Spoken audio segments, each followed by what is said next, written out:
안녕하세요. 뉴스반장입니다. 아무 생각이 없습니다.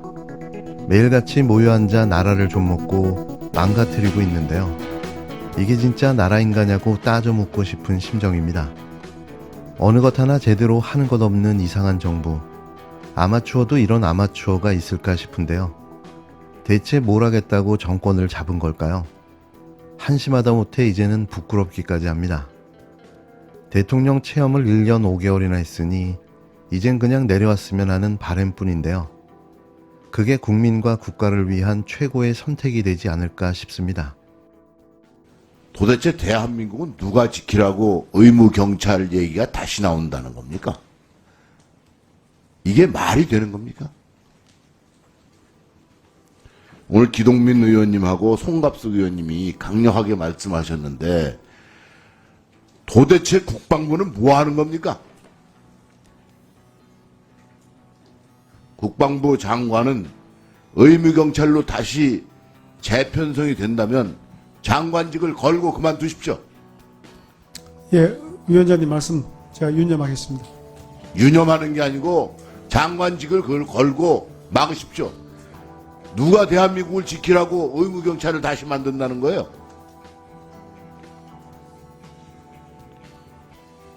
도대체 총리실이 정신이 있는 사람든지 없는 사람든지 그 자체도 이해가 안 돼요.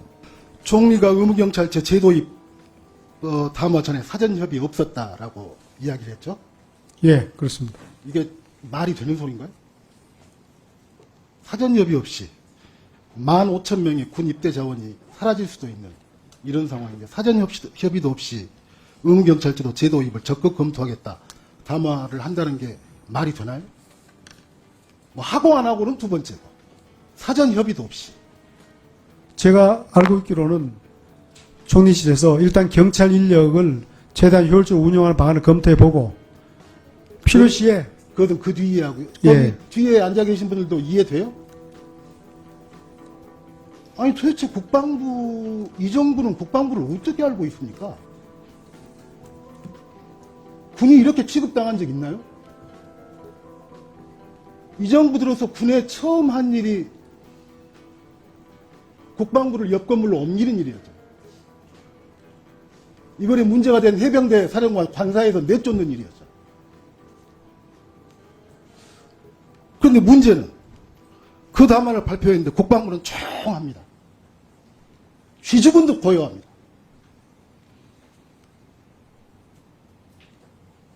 아니 돌아가면 부하들한테 무슨 말 할 겁니까? 대체 이게 몇 번째일까요? 이른바 묻지마 범죄에 대응하기 위한 방안으로 의무경찰 제도를 다시 살린다는 걸 적극 검토하겠다던 정부가 필요하면 검토하겠다면서 한 발 물러섰습니다. 발표를 한 지 하루 만에 사실상 백지화가 된 건데요. 또 탁상 공론으로 급조된 어설픈 정책을 꺼냈다가 국민 여론과 집권 여당까지 나서 강도 높게 비판하자 불이 나게 철회한 겁니다.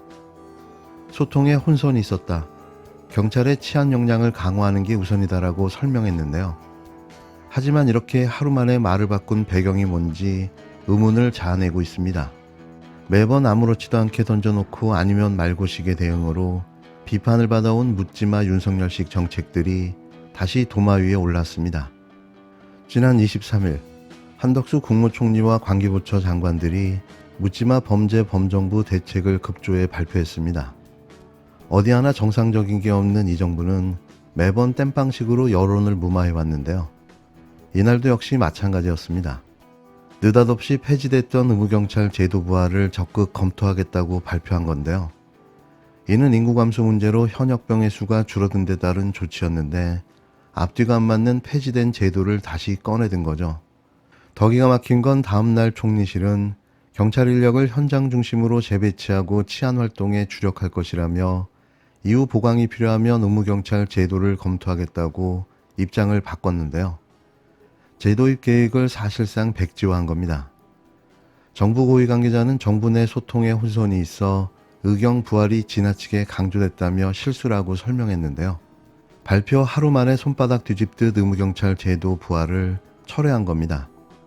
담화문 발표 전 관계부처 협의가 있었던 것으로 전해졌지만 하루 만에 총리실이 물러서자 분위기는 급 반전됐는데요.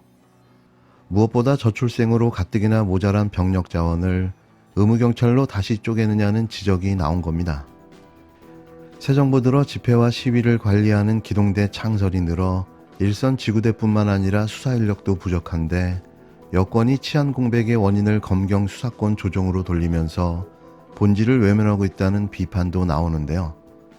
이는 윤 대통령이 강조한 치안 역량 강화 지시에 따른 급조된 묻지마 정책이었던 거죠. 아무런 생각이 없습니다. 경찰은 현장 인력을 보강하는 조직 개편에 나섰는데요. 일선에선 경찰의 수사력 악화 논란으로 이어져 수사조정권 문제가 다시 불거질 거라는 전망이 나오고 있습니다. 무엇을 하든 상상을 초월케 하는 윤석열 정권. 이렇게 못하는 것도 힘들 것 같습니다. 예, 그 육사에서 그 육사 교내에 있는 그 기념물을 다시 정비하는 계획을 가지고 있습니다. 그 과정에서 육군 사관학교 그러면 장교의 요람인데 결국은 우리 북한을 대상으로 해서 전쟁을 억제하고 전시에 이기기 위해서 필요한 인력을 양성하는 곳인데 공산주의 경력이 있는 사람이 있어야 되느냐 하는 그런 문제가 제기되어서 시작이 된 것 같습니다. 홍범도, 지청천, 이회영, 이범석, 김자진 장군에 대한 흉상인데 이것은 사실 충북안 중앙현관에 설치했는데 이것을 독립영웅들을 왜 철거하는 거죠?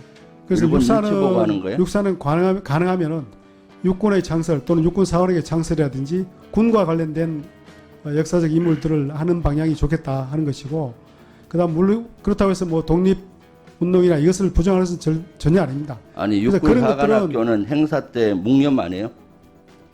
묵념 다 합니다. 누구한테 묵념해요? 그 순국 선열, 호국 영령에 대한 묵념입니다. 순국 선열이 누굽니까? 독립운동 했던 분들입니다. 이런 분들이 다 순국 그러니까 선열이고 이런 정신을 기려야 그분들을 되는데 존중 안 하고 뭐 이건 아닙니다. 이분들 아니지만은 중에 해군 공군이 있나요? 홍범도, 지청천, 이범석, 김자진 장군 다 육군 아닙니까? 중요한 것은 공산주의 그리고 이 중에 공산당에 가입했던 사람들, 공산당이었던 사람 누구예요? 소련 공산당에 가입했던 사람도 있고 누구예요, 공산당 그러면? 활동하는 사람도 있습니다.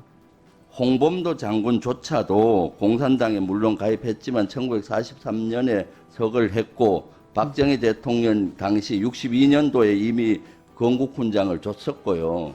다 해서 이것을 기리기 위해서 독립정신을 기리기 위해서 했는데 지금 한일 관계를 좋게 하기 위해서 철거하는 거 아니냐는 의혹이 일고 있어요. 왜 이 시기에 이렇게 존중받아야 되는 분들, 존경받아야 되는 분들의 흉상을 다른 데로 옮기고 철거하고 이렇게 하는 겁니까? 국방부의 독립전쟁 영웅 흉상 철거 시도 독립운동을 부정하는 것입니까? 오늘 국회 국방위원회 전체 회의에서 이종섭 국방부 장관이 육군사관학교 교내에 있는 독립운동가 흉상 철거를 인정했습니다. 철거 계획을 인정했습니다. 이종섭 장관은 육군사관학교에서 육사 교내 기념물을 정비하는 이유로 육군사관학교에 있는 육군사관학교는 장교 탄생의 요람인데 공산주의 경력의 사람이 있어서야 되겠느냐는 문제의식과 굳이 독립운동보다는 가능하면 육군 창설 등 군과 관련된 역사적 인물을 세울 필요가 있다. 그렇게 정리했다라는 인식 속에서 철거를 계획했다고 합니다. 현재 육군사관학교 충무관 중앙현관에는 홍범도 장군 이외에도 지청천, 이회영, 김좌진, 이범석 장군의 흉상이 세워져 있습니다. 그중 공산당에 가입한 경력이 있는 분은 홍범도 장군뿐입니다. 홍범도 장군이 공산당에 가입한 경력이 있기는 하지만 공산당 활동을 위해서 한 것은 아닙니다. 홍범도 장군의 활동은 오직 조국의 독립이었습니다. 홍범도 장군은 1922년 해방을 위해 각국 지도자들과 교류하기 위해 모스크바에서 열린 극동민족 대회에 참석한 바가 있습니다. 대회 참석을 위해서 소련에 입국할 당시 작성했던 조서서를 보면 직업은 의병, 목적과 희망은 고려 독립이라고 적고 있습니다. 이게 그때 조서서입니다. 여기에 보면 직업은 의병 이렇게 되어 있고요.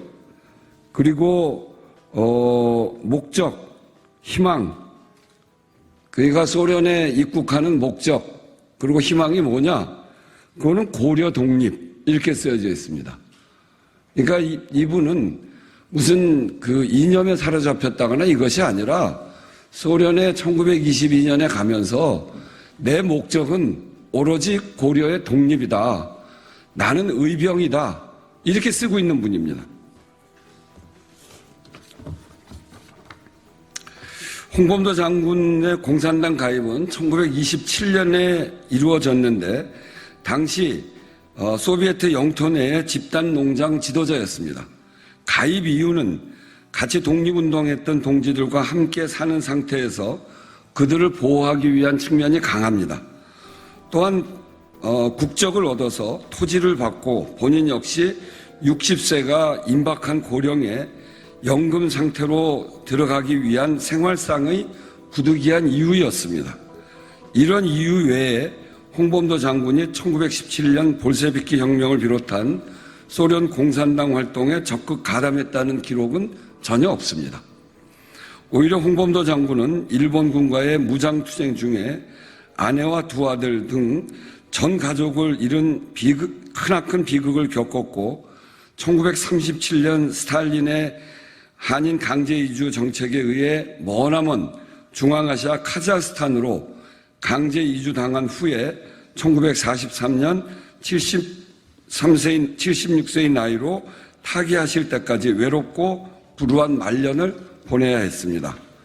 이처럼 홍범도 장군은 빼앗긴 조국을 독립시키는 철저한 민족주의자였을 뿐 공산주의자는 아니었습니다. 또한 해방 전인 1943년에 이미 서거하였으며 심지어 박정희 대통령 당시인 1962년 이미 건국훈장을 수여하며 독립정신을 기린 바 있습니다. 만주군관학교와 군인 출신의 박정희 대통령 시대에 이미 정리된 논점입니다. 그런데도 굳이 이 내용을 꺼내는 것은 도저히 저희가 납득이 되지 않습니다.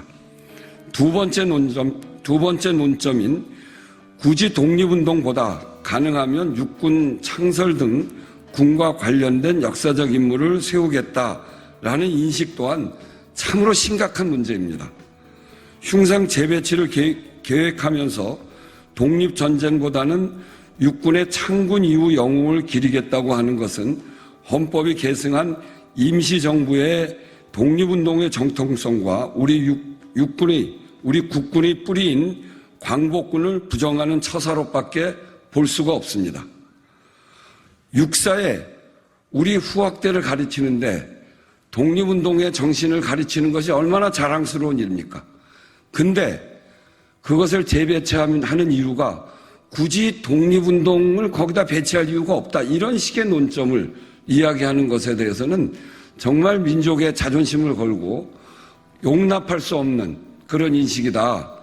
독립운동에 힘쓰고 그리고 무장 독립운동을 통해서 그렇게 희생당한 분들의 정신을 생각하면 정말 피눈물 나는 소리다. 이렇게 말씀드리겠습니다. 국군의 역사적 정통성을 부정하고 헌법 정신을 훼손하는 반헌법적 처사이며 이는 도저히 용납할 수 없고 용납되어서도 안 되는 일입니다. 이는 박근혜 정부 시절 논란이 됐던 건국절 논란과도 아주 유사합니다. 육사에 건국절을 기리는 그런 사람들이 지금 들어가 있는 것입니까? 헌법에 명시된 임시정부의 법통성과 선열들의 독립운동을 부정하고 민족 반역자인 친일파를 건국의 주역으로 탈바꿈하려는 역사 세탁이 바로 건국절 주장의 본질이었고 이번 흉상 철거 또한 마찬가지입니다. 독립전쟁의 영웅 흉상을 철거하고 독립전쟁의 역사를 지우려는 윤석열 정부의 시도를 당장 멈춰야 합니다. 윤석열 정부는 반헌법적 발상으로 독립전쟁의 역사를 훼손하려는 만행의 진상을 밝히고 국민께 사과해야 할 것입니다.